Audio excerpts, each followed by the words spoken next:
Hello students, आज हम class 8th में नया टॉपिक पढ़ेंगे। Land, soil, water, natural vegetation and wild life के बारे में। लैंड होती है भूमि, सॉयल मिट्टी, वाटर पानी, नेचुरल वेजिटेशन प्राकृतिक वनस्पति एंड वाइल्ड लाइफ वन्य जीवन। इनके बारे में, इस सब के बारे में अध्ययन करने के लिए हमें मेन पॉइंट्स का अध्ययन करना जरूरी है, जिसमें से हमें क्या जानना है। First of all, land. Land as an important resource. Land एक महत्वपूर्ण संसाधन है। तो इसका हम उपयोग विभिन्न पर्पस के लिए अलग अलग तरीके से करते हैं और अलग अलग इसके फिजिकल फीचर्स पाए जाते हैं। Conservation method of land. भूमि का संरक्षण हम किस प्रकार कर सकते हैं, इसके बारे में भी अध्ययन करना है। Soil as a resource factor responsible for the formation of soil. Soil भी एक संसाधन है और इसके लिए मुख्य तथ्य जो है रिस्पॉन्सिबल है फॉर्मेशन ऑफ सॉइल। मिट्टी किस प्रकार बनती है, लेयर ऑफ सॉइल, लेयर्स किस प्रकार बनती है, डिग्रेडेशन एंड कंजर्वेशन, मिट्टी का कटाव और संरक्षण किस प्रकार किया जा सकता है। वाटर भी एक रिसोर्स है, इसका इम्पोर्टेंस और डिस्ट्रीब्यूशन, इसका महत्व और इसका वितरण किस प्रकार किया जाएगा वाटर रिसोर्स का। इसकी अवेलेबिलिटी मतलब ये कहाँ कितनी मात्रा में पाया जाता है और इसका संरक्षण किस प्रकार किया जाएगा और इसका एक मैनेजमेंट तैयार करना है वाटर रिसोर्सेज का, कि ताकि फ्यूचर के लिए भी यह कम ना हो। नेचुरल वेजिटेशन भी एक रिसोर्स है, इसका डिस्ट्रीब्यूशन से मीन ये है कि कहाँ कितनी मात्रा में कौन से किस क्लाइमेट में कैसे वन्य जीव पाए वनस्पतियां पाई जाती हैं। जैसे कि इसमें आएगा टाइप्स ऑफ फॉरेस्ट, उनकी इम्पोर्टेंस।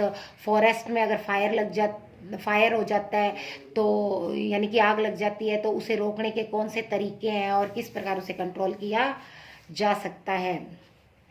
वाइल्ड लाइफ भी एक रिसोर्सेज है, जैसे इसका भी डिस्ट्रीब्यूशन और वाइल्ड लाइफ मतलब कहाँ पर किस क्लाइमेट में किस एरिया में किस प्रकार के वन्य जीव जंतु पाए जाते हैं, उनका हमारे जीवन में क्या महत्व है, वो ह्यूमन बीइंग के लिए किस प्रकार उपयोगी है, नेचर के लिए किस प्रकार उपयोगी है, किस एरिया में कितने पाए जाते हैं, उसके मेथड, उनको किस प्रकार संरक्षित किया जा सकता है, संरक्षित करने के तरीके, उसका अर्थ और प्रयास वन्य जीव को संरक्षित करने के लिए। Land, soil, water, natural vegetation and wildlife are the main resources for all forms of life. जो भूमि है, मिट्टी है, पानी है या प्राकृतिक वनस्पति या वन्य जीव जंतु है, ये मुख्य संसाधन है जीवन के प्रत्येक रूप में। अगर हम देखें इस अर्थ पर, तो वी नीड टू अंडरस्टैंड, हमें यह समझने की आवश्यकता है कि इनका किस प्रकार उपयोग करना है, किस लिमिट तक करना है और इन्हें कंजर्व करने के कौन कौन से मेथड्स हैं। लैंड, भूमि, ये सबसे महत्वपूर्ण रिसोर्स माना गया है अर्थ का, और यह लगभग 30% पार्ट अर्थ का कवर करता है। इसी के साथ इनहेबिटेबल जो एरिया है वो काफ़ी कम है, नियरली लगभग 1/3 पार्ट जो है वो हैबिटेबल है, और जो पीछे रेस्ट बचा हुआ एरिया या रीजन है वो नॉट हैबिटेबल है। There is an uneven distribution, यहाँ पर पॉपुलेशन का भी असमान वितरण पाया जाता है। सो हैबिटेबल जो लैंड है उसके मेन फैक्टर्स हो सकते हैं variation in characteristic of land and climate. Land और क्लाइमेट में जो अलग अलग विशेषताएं पाई जाती हैं उसके आधार पर अनइवन टोपोग्राफी, उसकी टोपोग्राफी मतलब वह उसका लेवल कैसा है, तल रूप कैसा है, वो स्टेप, स्लॉप्स एंड माउंटेन्स, ढलान है या स्लॉप्स मतलब दर्रे बने हो, सीढ़ी नुमा है या ढलान बनी हुई है या पहाड़ है। Low lying areas which are flooded with water and have water logging, जो नीचे के एरिया हैं वो पानी, बाढ़ के कारण पानी से भर जाते हैं या वहाँ पर पानी इकट्ठा हो जाता है। सैंडी एंड डेजर्ट एरिया, मिट्टी और जो रेगिस्तानी क्षेत्र हैं। फर्टाइल एंड थिकी फॉरेस्ट एरिया, उपजाऊ जो मिट्टी का एरिया है वो, या फिर जहाँ पर घने जंगल पाए जाते हैं वो एरिया है।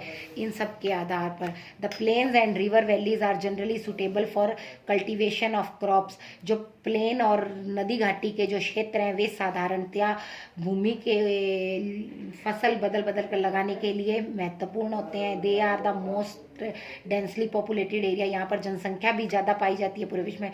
और अगर दूसरे रूप में देखे जाए तो जहाँ घने जंगल हैं, रेगिस्तान है, ऊंचे ऊंचे पहाड़ हैं और अनफेवरेबल क्लाइमेटिक कंडीशंस हैं वहाँ पर मतलब जो जनसंख्या है वो कम निवास करती है। नियरली 90% ऑफ पॉपुलेशन जो है ऑक्यूपिंग अबाउट 30% ऑफ लैंड एरिया पर निवास करती है, और जो पीछे बची हुई 70% लैंड एरिया है इनहेबिटेबल एरिया में काउंट होता है, वहाँ पर बहुत ही कम या सेपरेटली रहने वाले जो लोग हैं वो निवास करते हैं। लैंड यूज, भूमि का उपयोग। The most important natural resources found on the earth is land.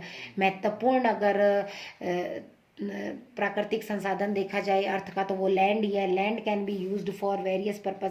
भूमि का उपयोग अलग अलग उद्देश्यों के लिए किया जाता है, जैसे agriculture, constructing factories, house making, roads, airport, laying railway track, mining and setting up industries, इन सब के लिए किया जाता है। This is commonly termed as land use, इसलिए इसे सामान्य रूप से भू उपयोग या लैंड यूज का नाम दिया गया है।